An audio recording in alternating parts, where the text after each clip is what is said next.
இளையராஜாவுடைய background score ஒரு pattern, அதை அப்படியே மாற்றி கொஞ்சம் கோரஸு இந்த ஹம்மிங்லாம் போட்டு சின்ன சின்ன அந்த ஜிமிக்ஸு சவுண்ட்ஸு அப்படிங்கலாம் போட்டிருப்பார். காதலன் படத்தில் பார்த்தோம்னா இந்த ரகுவரனை வில்லன், அவர் ரகுவரனை காட்டுறப்பெல்லாம் ஒரு சவுண்டில் ஒரு பிஜிஎம் பண்ணியிருப்பார்.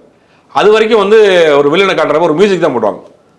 அந்த அந்த இடத்துல ஒரு ஒரு வாய்ஸ் போட்டிருப்பார், ஒரு ஒரு மாதிரியான ஒரு வாய்ஸ் போட்டிருப்பார். அந்த வாய்ஸும் அந்த கேரக்டர் வரும், அந்த வாய்ஸ் வரும்.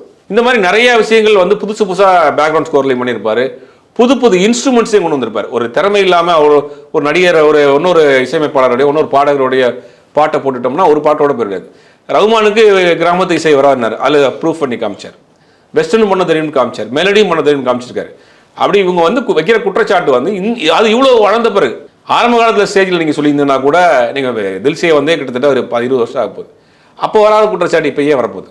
அப்படியே போட்டிருந்தா அந்த சுக்வீர் சிங் சொல்லியிருக்க மாட்டாரா என்னுடைய பாட்டை ஒரு திருடிட்டார்னு? அதெல்லாம் சும்மா கட்டுக்கதைகள்.